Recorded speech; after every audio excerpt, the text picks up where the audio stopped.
내용에 대해서 말씀드릴 건데, 사실 칭의론 뭐 이런 게 좀 장황하죠.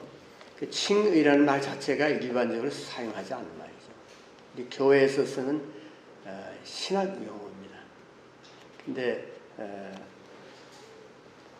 사실상 굉장히 중요한 내용이기 때문에 저희들이 이번 기회에 뭐 몇 번을 걸쳐서 이야기가 계속될지 모르겠습니다만은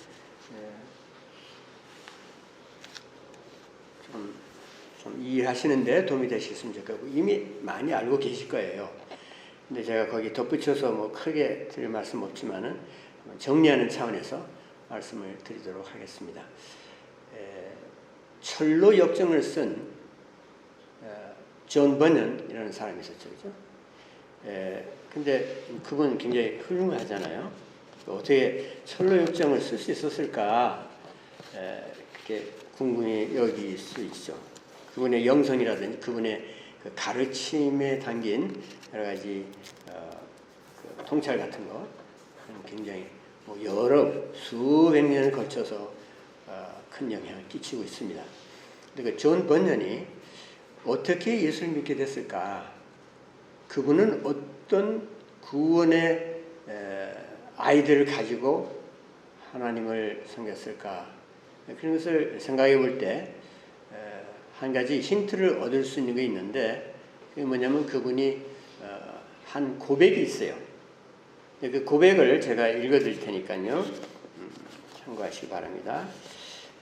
내가 그때 가장 큰 마음의 공경에 빠져 집 안을 왔다 갔다 하면서 어찌할 바를 몰랐다.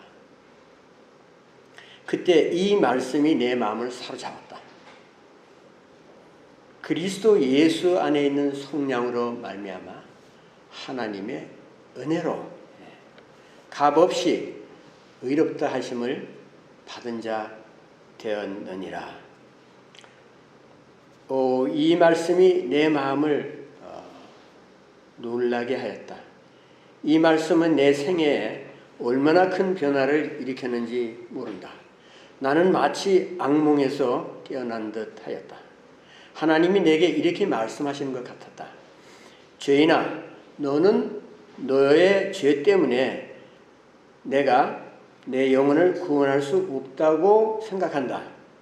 그러나 보라, 내 아들이 여기 있다. 너를 보지 말고 내 아들을 보라.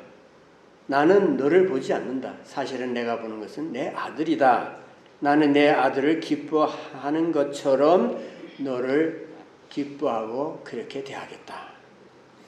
이 말씀으로 나는 죄인이 그리스도를 바라보면 주님의 은혜들을 하나님이 죄인에게 입혀 주셔서 어느 때든지 의롭게 하실 수 있다는 사실을 깨닫게 되었다. 그러니까 이것이 존 버년이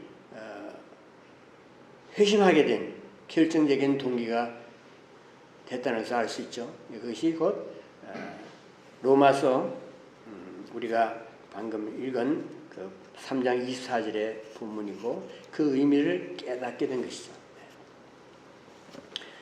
그러니까 이 칭의라는 가르침이 얼마나 중요한가 하는 것을 우리가 볼 수가 있습니다. 칭의라는 것 혹은 뭐 이신칭의 믿음으로 말미암아 믿음에 의해서 의롭게 된다는 이신칭의 뭐 간단하게 칭의 justification by faith 영어로 하면 더 심플한데요. 그래서 이 교리는 사실상 초대교회 초창기에는 잘 드러나지 않았어요.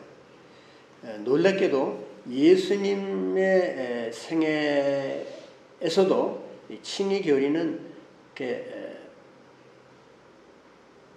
깊이 다뤄지지 않았어요. 사실 별로 언급하시지 않았어요.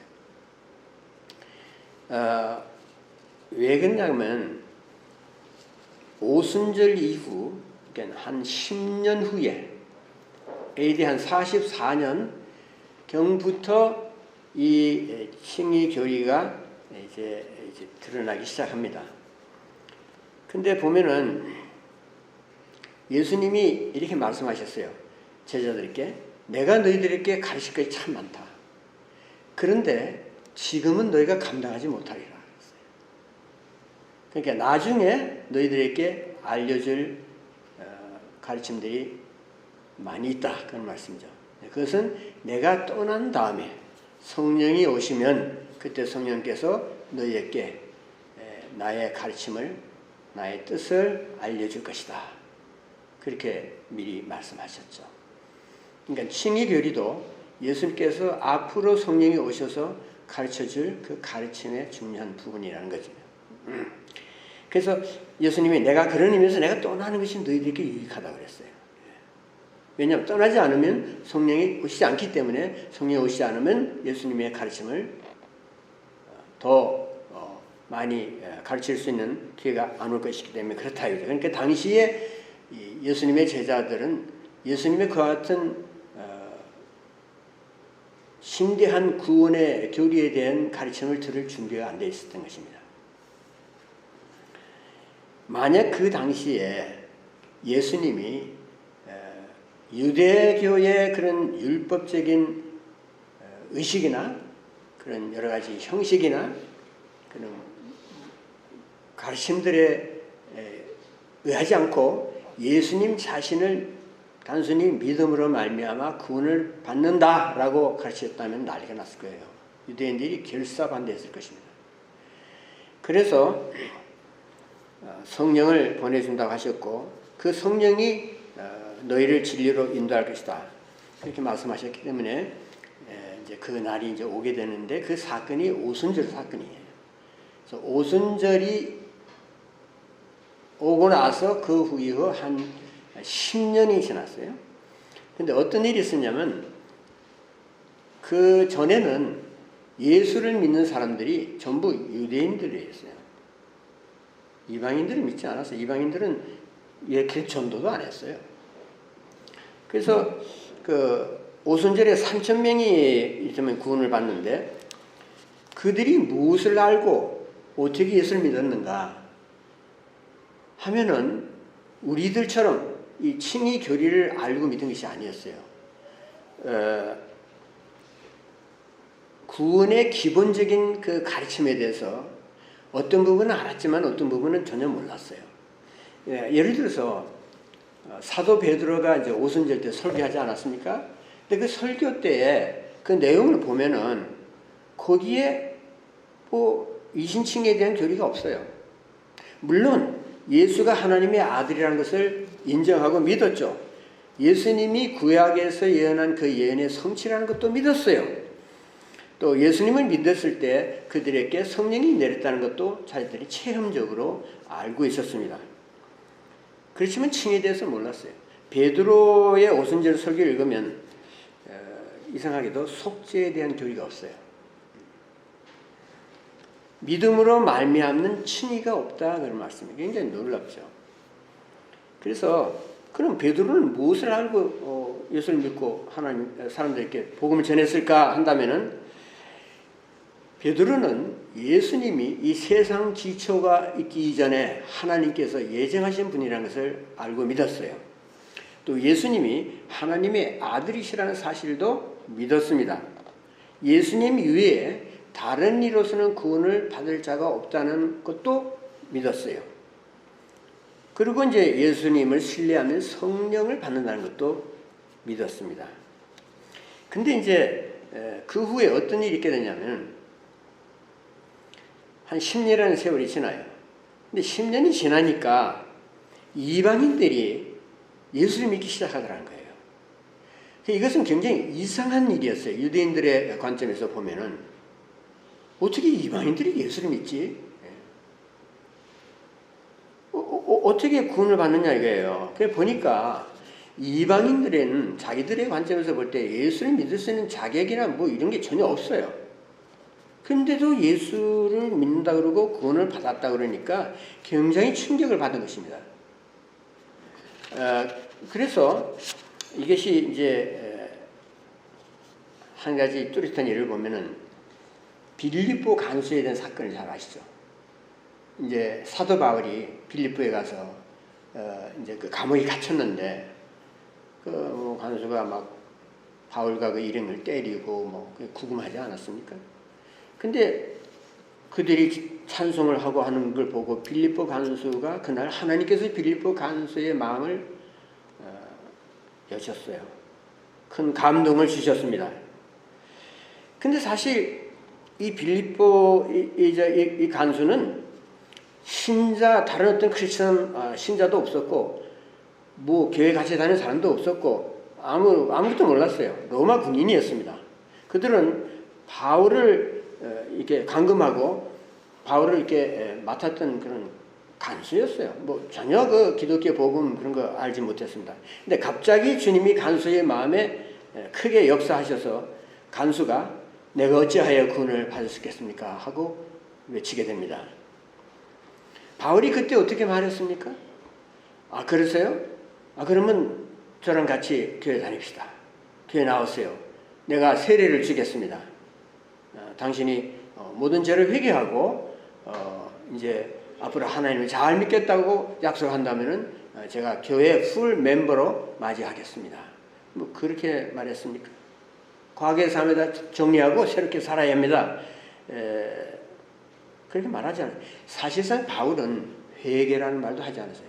당신 회개해야 돼. 눈물이 막 폭우처럼 쏟아지도록 회개하고 잘못한 거 다 정리하고 말이죠. 다른 사람에게 나쁜 짓 한 거 이런 거 다 회개하시오.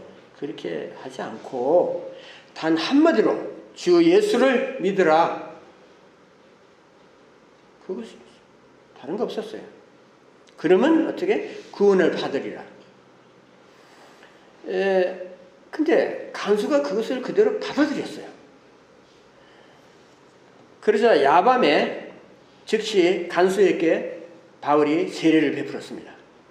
뭐 세례 공부해야 된다. 다음 적어도 아마 1, 2주는 좀 기다렸다가 봅시다. 당신이 진짜 예수 믿는지 안 믿는지 그걸 체크해야겠습니다. 뭐 그런 거 없었죠. 정말 구원을 받은 사람인지 확인해 보자고 말하지 않았고 그냥 그 즉석에서 그리스도를 믿는 온전한 멤버로 받아들였습니다. 그러니까 이런 일들이 하나의 예시지만 유대인들에게는 아주 쇼크였다 이거예요. 보통 충격이 아니에요. 어떻게 이방인들이 그렇게 간단하게 예수를 믿고 구원을 받을 수 있느냐. 이건 말이 안 되는 이거. 그러니까 어떻게 해요? 바울을 미워했죠. 바울을 죽이려고 하지 않았어요? 이거 완전 이단이다 이렇게 본 거죠. 아니 생각해보라 이거예요. 이방인들이 모세법을 모르지 않느냐. 이방인들이 할 일을 받지 않았지 않느냐. 안식일을 안 지키지 않느냐. 뭐 음식을 가려서 먹지 않지 않느냐. 뭐 돼지고기 막 먹는 사람들 아닌가. 그런 사람들이 어떻게 구원을 받는다는 말인가요? 근데 그 당시에 한 10년 지난 때로부터 계속해서 이방인들이 예수를 믿기 시작하는 거예요. 주 예수를 믿으라. 오직 믿음으로 구원을 받는다. 그 말을 듣고는 다 사람이 많이 들어와서 교회 안으로. 그래서 드디어 이방인 교인들이 유대인 교인들보다 훨씬 많아졌어요. 수적으로. 그래서 막 안디옥에서 큰 부흥이 일어나고 그러지 않았어요. 그러니까 그때 막 할례 문제 같은 게 크게 났죠. 그래서 할례를 받지 않으면 구원 못 받는다. 그래서 뭐 예루살렘에 있는 장로들 뭐 여러 사람들하고 바울 그룹들하고 막 크게 시비가 붙고 그랬죠. 그래서 이 갈라디아서를 보면은 그 이슈가 바로 그런 거예요. 우리가 사람이 어떻게 구원을 받느냐. 모세법을 지켜서 받느냐 아니면 오직 주 예수만을 믿고서 구원을 받느냐. 그 문제를 바울이 아주 굉장히 열정적으로 다루고 있습니다. 하나님께서 이러한 일을 감당하게 하기 위해서 바울이라는 사람을 세우셨어요. 오래전부터 바울을 택하시고 여러 가지 훈련을 거치게 하시고 그래서 마침내 바울에게 이 신이 교리에 대한 깊은 뜻을 깨닫게 하셔서 그것을 가지고 유대인들의 그런 반대자들, 복음을 반대하는 사람들, 이런 사람들을 대항하게 하시고 그들을 설득하게 했던 것입니다. 이 사도 시대에, 그리고 그 다음에 이제 사도들, 뭐 속사도라 그러죠. 사도들의 그 교육을 받은 제자들, 그런 사람 시대에는 이런 믿음으로 말미암는 의의 교리가 가르쳐주고 그것을 알고 있었어요. 그런데 그 시대가 지나면서 이렇게 뭐 교부 시대라는 게 있어요. 교부 시대. 이 사람들은 교회 리더들이었는데 헬라 철학에 깊이 영향을 받았어요. 당시에. 그래서 성경을 해석할 때 이분들이 다 교회 지도자들인데 성경을 헬라 철학의 영향을 받아서 해석했기 때문에 잘못된 것이 아주 많아요. 그때부터 교회 안에 그릇된 이방 사상이 들어오기 시작한 겁니다. 그러다가 어떤 일이 생겼어요? 로마에서 기독교를 국교로 삼았던 거죠. 잘 아시잖아요. 콘스탄틴 대제에 의해서 국교로 선포가 됐어요. 그러니까 이제 온 세상을 향해서 기독교를 전파할 수 있는 아주 절호의 기회가 왔다. 뭐 하나님이 이런 뭐 엄청난 대박이 터질 그런 기회를 주셨다라고 생각할 수 있었겠죠. 그러나 유감스럽게도 교회는 그때부터 극히 깊은 수렁에 빠지게 됩니다. 왜냐하면 오직 믿음으로 말미암아 구원을 받는다는 그런 이심층의 교리가 들어가 버리고 이교도들이 대다수가 다량으로 교회에 들어오니까 그 사람들의 사상과 영향이 교회 안에서 퍼지기 시작했어요. 그리고 교회 지도자들도 행위가 없는 구원은 구원이 아니다. 이제 그런 생각하에, 이 말은 좀 설명이 필요하지만은 어쨌든 행위 구원을 많이 강조하게 됐던 것입니다. 이제 그 당시에는 캐톨릭 교회죠. 여러분, 이방 종교는 다 행위 구원이에요. 그래서 행위가 있어야 돼. 뭐 성지순례를 해야 되고, 뭐 헌금 많이 내야 되고, 뭐 기도 많이 해야 되고, 뭐 이런 거 저런 거 자선 많이 해야 되고, 그 자체로서는 그 문제가 아닐지 모르지만은 어떻게 사람이 구원을 받느냐 하는 문제에 있어서는 이런 것들은 큰 장애가 될 뿐만 아니라 기독교의 본질적인 복음과 역행하는 그런 결과를 낳습니다. 그래서 이교도들이 대량으로 이제 유입에 들어오면서부터 뭐 신비주의라는 것도 들어왔고 각종 미신적인 그런 사상들이 들어오기 시작했단 말이에요. 그래서 이 16세기에 종교개혁자들에 의해서, 그러니까 루터와 같은 그런 사람들에 의해서 칭의 교리가 다시 발견되고 강조되기 시작했던 것입니다. 구원을 받는 것은 행위한 것이 아니라 이거예요. 유대교의 뭐 십계명 지켜서 받는 것이 아니라는 겁니다. 그럼 뭐냐? 단순하다 이 말이에요. 어떤 일에서 단순하냐? 예수님 외에 없어요. Jesus plus nothing. 제가 갈라디아서 강의서를 썼는데 그 제목이 바로 그렇습니다. 예수 위에 없어요. 왜 예수에다가 자꾸 플러스가 있느냐요? 뭐 거기다가 뭣도 붙이고. 마치 크리스천들이 모세법을 지켜서 구원을 받거나 뭐 상급을 받는 것처럼 생각하죠. 그러나 그렇지 않습니다. 그래서 이것이 바로 칭의교리의 핵심이에요. 다른 거 없어요. 주 예수 그리스도 안에 있는 구속, 그리스도 안에 있는 속량으로 말미암아 하나님의 은혜로 값 없이 나의 행위 없이 의롭다 하심을 얻은 자 되었느냐. 그것을 얻는 것입니다. 100%. 그게 우리의 구원이에요. 그렇기 때문에 하나님의 복음의 진리는 아주 심플해요. 간단합니다. 예수를 믿어라. 그러면 구원을 받는다.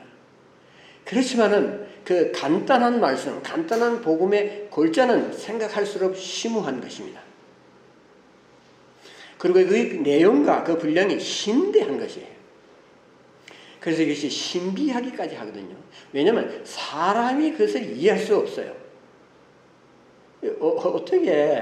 어떻게 나의 공로가 전혀 없이, 나의 행위가 전혀가 없이 그냥 완전히 값 없이 공짜로 100% 구원을 받느냐 그 말이에요. 썩은 신자가, 썩은 죄인이 하나님 앞에서 그 거룩하신 하나님, 점도 없고 흠도 없는 완벽하신 어미하신 이 우주의 창조주신 하나님에 의해서 받아줄 수 있느냐, 이거 말이 안 된다.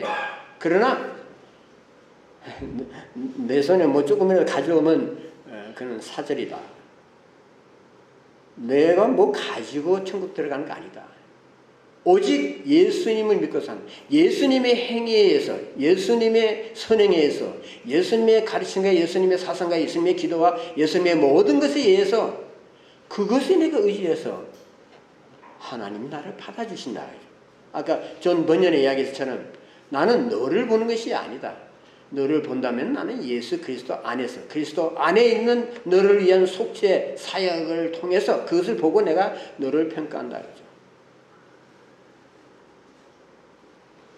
그래서 로마 캐톨릭 교회는 기독교 문화의 독특성을 유지하지 못하고 양적인 복음 전파에 혈안이 되어서 그것을 강조하고 그 성도들의 어떤 행위를 통해서 들어오는 교회의 수입에 의존하다 보니까 혼합주의를 따르게 됐던 것이죠. 그러니까 뭐 오늘 많은 상당수의 뭐 소위 말하는 교인들이 사상이 세속적인데 그것을 받아주고 거기에 영합하고 거기에 자꾸 이게 뭐를 격려를 하고 이런 식으로 해서 서로 덕을 보았던 것이죠. 그래서 이교도의 문화가 기독교 문화와 섞여버려서 이게 혼합주의라고 그러잖아요. 여러분 이거 생각해 보면은 그 옛날에 뭐 16세기 때나 로마 캐톨릭 중세기 때만 있었던 것이 아니고 오늘날 우리나라 교회의 현실과 아주 유사합니다. 네. 우리나라 교회에서 이 이심층의 이 가르침이 별로 없어요. 제가 플로리다 사는데 거기 이제 제가 뭐 협동 목사로 있는 그 교회, 한국에서 신자들이, 학생들 뭐 기독교 신자들이 오고 거기 계시는 분들 별로 많잖아요. 근데 그분들이 상당수가 칭의라는 말 자체의 의미도 몰라요. 들어본 적도 없대요. 배운 적도 없고. 우리가 매주 교회에서 설교하는 내용을 보면은 금방 알 수 있잖아요. 요즘 뭐 인터넷 시대니까 뭐 유튜브로 뭐 잔뜩 나오고 하잖아요. 그거 다 들어보세요.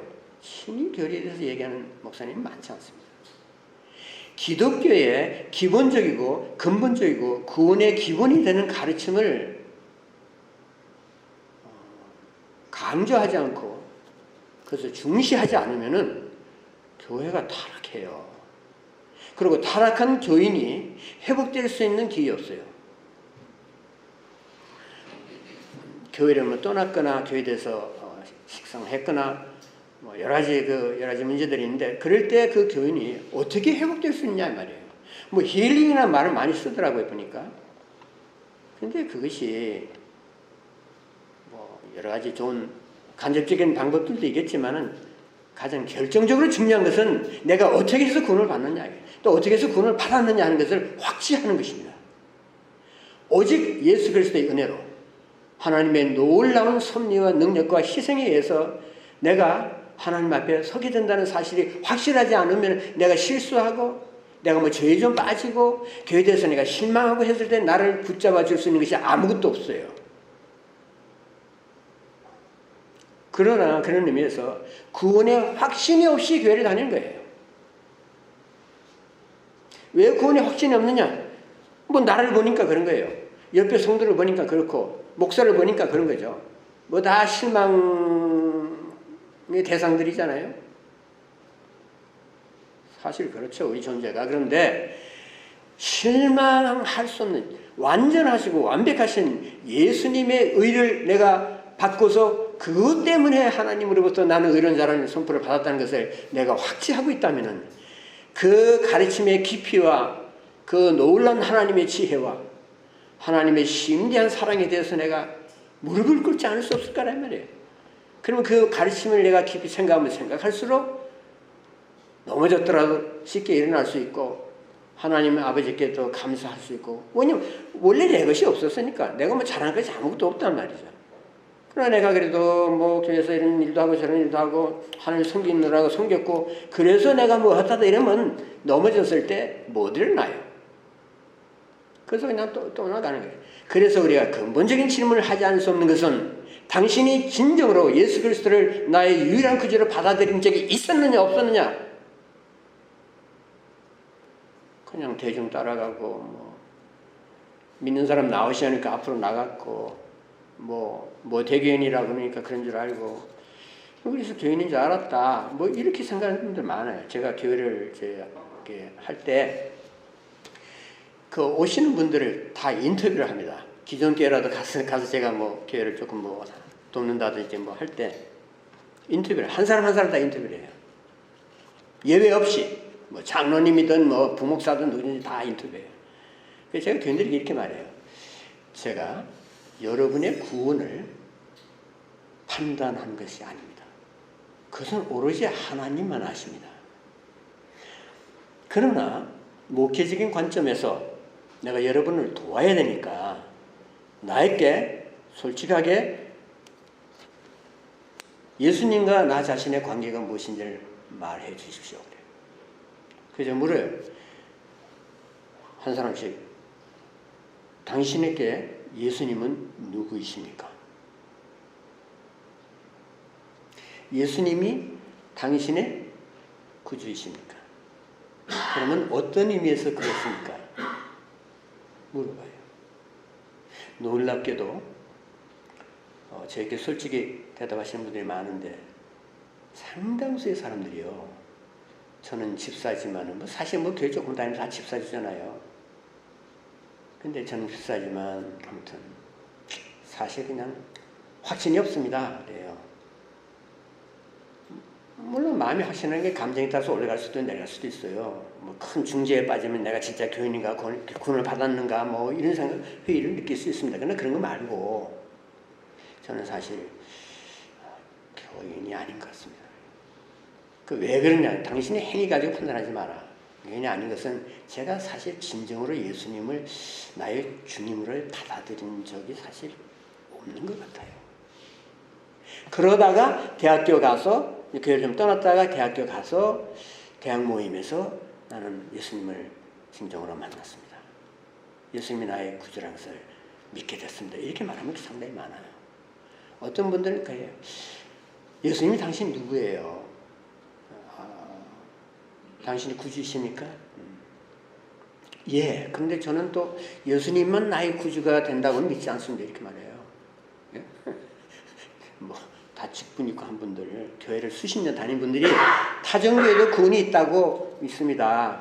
꼭 예수만 믿어야 구원 받는다고는 생각하지 않습니다. 그래요. 굉장히 너그러운 생각이죠. 이신칭의 교회를 알았다면 그런 말 할 수 없죠.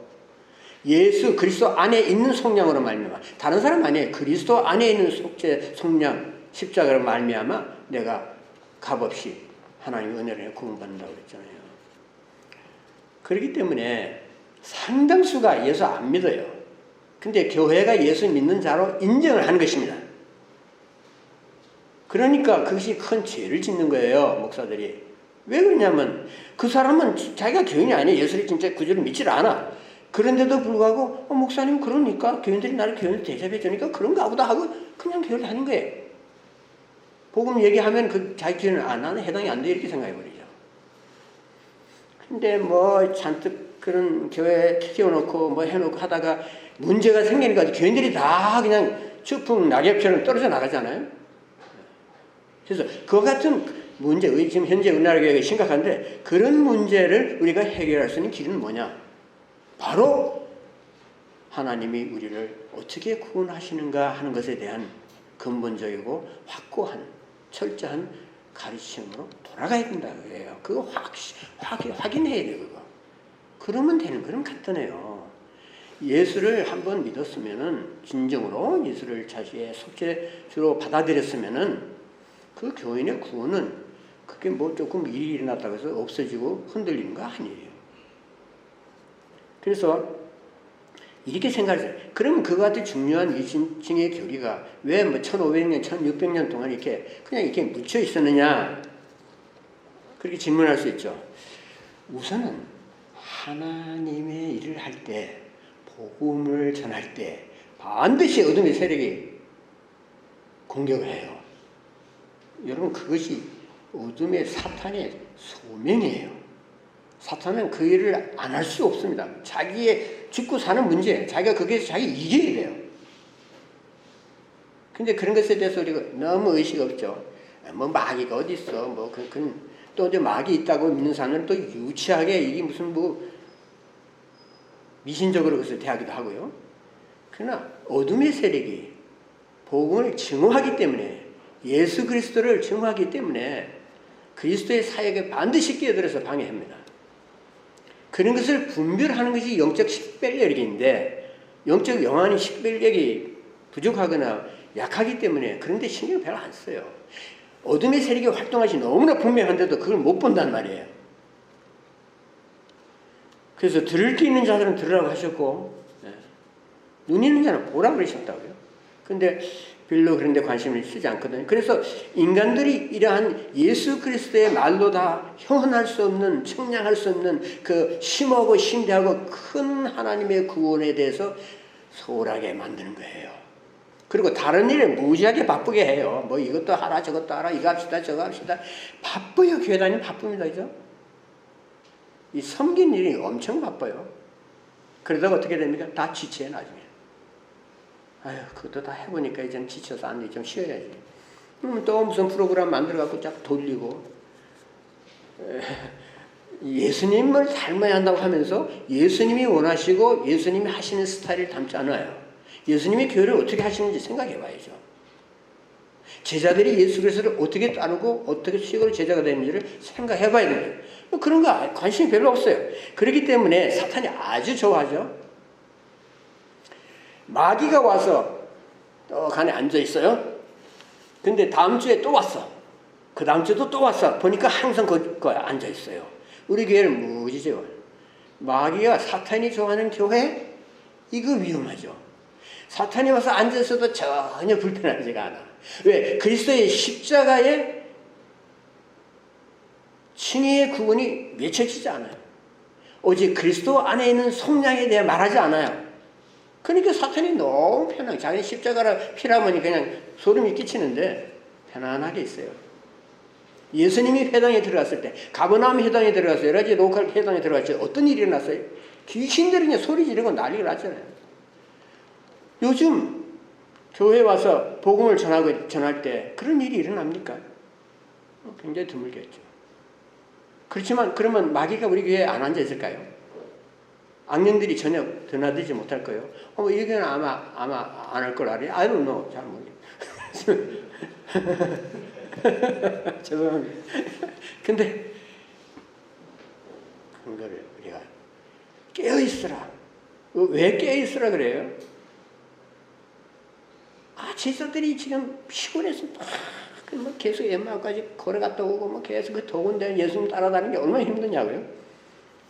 예수님 기도하고 계신데 제자들은 자지 않았어요. 네가 한시도 깨어있지 못하더냐. 시험에 들지 않도록 깨어있다. 누가 시험합니까? 마귀가 시험하는 거죠. 근데 우리는 교회에서 바쁘고 뭐 잘 되는 것 같고 그러니까 이 모든 게 좋은 것 같아요. 그러나 악의 세력이 좋아하는 교회일 수가 있습니다. 그 다음에 교회가 정치에 빠져가지고 거기 몰렸어. 그래가지고 뭐 이 왕권이 왕권이 이제 확장되면서 나중에는 교권이 왕권을 먹어버리고 그게 뭐 다 정치적으로 이렇게 서로 연합이 돼가지고 자기들끼리 좋은 세월을 보냈죠. 말씀이 복음의 말씀이 성직자들에게만 접근이 가능했어요. 일반 신도들은 성경 뭐 읽을 수도 읽으면 죄예요. 그거 읽고 함부로 해석하고 그러면 안 됩니다. 지금도 걔들이 그것을 해요. 교회에 공식적인 티칭이 있으니까 거기에 순종하라 이거죠. 그래서 복음에 접할 수 없었기 때문에 일반 신자들은 굉장히 무지에 목매한 가운데서 살았던 거예요. 이 무식하면 당하게 돼 있어요. 그래서 종교개혁이 일어나고 구텐베르크의 그 인쇄술이 발달하고 해서 성경을 막 찍어내고 그 성경을 번역하고 그러잖아요. 번역하는 큰 죄죠. 그래서 순교당하지 않았어요? 화형당하고 성경 번역자들이. 우리는 그런 사람들의 덕분으로 성경책을 다 갖고 있는데, 제가 아까 말씀드렸듯이 면접을 하다 보면 목사님 죄송합니다. 저는 성경책을 한 번도 읽어본 적이 없어요. 이런 사람들 있더라고요. 근데 다 감투 쓰고 있어요, 교회에. 그건 참 슬픈 일이고, 그분들에게 복음을 전해요. 복음을 전해야죠. 그 다음에 교회가 그런 것으로 인해서 교인들이 상당히 그 수준이 낮아졌거든요. 제가 이제 다시 말씀드리면, 앞으로 드릴 말씀이 많이 있지만은, 우리가 생각해야 할 것은, 거룩하신 하나님 앞에 더러운 죄인인 우리가 어떻게 설 수 있느냐? 엄지하시고 거룩하신 전능하신 하나님, 우주의 왕이신 하나님 앞에 내가 어떻게 설 수 있느냐? 그것이 예수 그리스도의 속죄라는 거죠. 그걸 통해서 우리가 하나님 앞에 그것을 믿고 설 수 있는 거예요. 그런데 하나님의 방법이 뭐냐? 물론 십자가인데, 그래서 곧 이때 자기의 의로우심을 나타내사 자기도 의로우시며 또한 예수 믿는 자를 의롭게 하려 합니다. 그렇게 십자가를 통해서 우리를 구원하시는 것이 그 하나님의 의란 말이죠. 하나님의 방법이에요. 근데 하나님만 의로우실 뿐만 아니라 우리도 의롭게 하려고 한다. 우리를 의롭게 하기 위해서 예수께서 희생을 당하신 거죠. 그래서 그런 의미에서 우리는 정말 감사해야 되는데, 또 우리가 그냥 믿습니다 이러지 말고 질문을 해봐야 돼요. 네? 재판장이 불의한 자를 놓고, 우리가 죄인이 불의한 자를 놓고 의롭다 그러면 그게 모순이잖아요. 네? 죄인을 또한 불쌍하게 여기지 않으면 그것은 하나님의 사랑이 아니잖아요. 그래서 한편에서는 이 죄인을 죽여야 된다 그러고, 한편에서는 아유 너무 불쌍하지 않냐, 그럴 수 있느냐, 살려줘야지, 그렇게 말하고. 하나님의 거룩은 심판에 타협이 없는 겁니다. 타협이 없는 심판을 집행해야죠. 동시에 죄인에게 한량없는 사랑을 부어주려면 어떻게 해야 되는가? 심판의 요구와 사랑의 요구를 동시에 만족시킬 수 있는 어떤 길이 있어야 되는 거죠. 그것이 십자가죠. 여러분 생각해 보십시오. 우리가 예수를 믿는다는 것이 이게 말이 안 되는 거예요. 사실은 우리 일반적인 생각으로는. 예.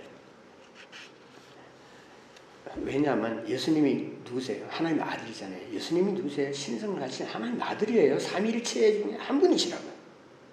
근데 그런 분이 어떻게, 신이 어떻게 죽을 수 있느냐 말이에요. 불가능한 일이죠. 해서 그래 일어나면 안 되죠. 근데 사실 그렇게 하셨거든요. 여러분, 세상에 어떤 신이 자신의 신도들을 위해서 죽음을 마다하지 않고 대속의 죽음을 치르냐 이거예요. 그런 신이 세상에 한 사람도 있습니까? 어떤 신이 그런 신이 있어요?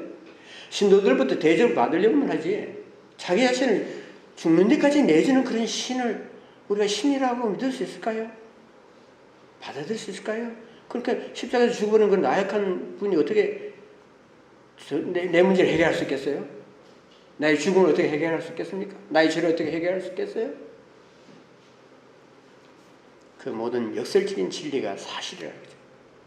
그래서 우리가 예수 믿고 사는 것은, 예수님 믿는 것 자체가 기적이에요. 생각할수록 이거는 말이 안 되는 건데, 그러고 보니까 성경에는 말이 안 되는 말씀이 많아요. 오른쪽 뺨을 치면 왼쪽 대주라 이래. 이 말이 됩니까, 여러분? 그 말 듣고 그래야지 그렇게 생각나세요? 나도 쳐야지. 아니다. 복음은 세상과 정반대로 얘기하세요. 왜냐하면 하나님은 의도하신 바의 세상이 아니라는 걸 아시기 때문에 이 세상에 있는 그런 것들을 다 부정하신다고. 그래서 오직 예수 한 분으로 말미암아 이롭게 되게 하신다는 거죠. 나의 모든 것을 과거를 묻지 아니하시고 현재 나의 모습도 따지지 아니하시고 오직 너는 나의 의로운 자녀다. 나는 너를 예수 그리스도 내 아들 완전한 예수 그리스도 안에 놓고서 내가 내 아들을 대하듯이 너를 대한다. 이거 믿어지십니까? 너는 완전한 나의 자녀야. 이거 아버지 무슨 그런 말씀하셨어요? 나는 전혀 그렇지 않습니다. 전혀 그렇지 않습니다. 글쎄 내가 그러면 그런 줄 알아. 내가 그렇다고 말하면 너는 그것을 믿는 거야. 그것이 내 아들을 믿는 거래. 예수 그리스도의 모든 의가 내게로 넘어왔다는 것을 내가 어떻게 받아들일 수 있느냐? 받아들일 수 없어요, 여러분. 오직 하나님의 은혜로 내가 예수가 나의 주라는 것을 믿고 예수께 일어나는 모든 일이 나를 위한 것이라는 것을 내가 받아들일 수 있는 겁니다. 그것 때문에 영원토록 하나님을 찬양하게 될 것입니다. 그 진리를 바르게 붙잡고 있다면 우리가 주님 앞에 어떻게 살아야 할 것인가에 대한 해답이 나올 거예요. 존 번연이 가졌던 그 감정은 사실 그 사람 한 사람에게만 있는 것이 아니고 우리 모든 신자들에게 있어야 할 고백이 되어야 합니다.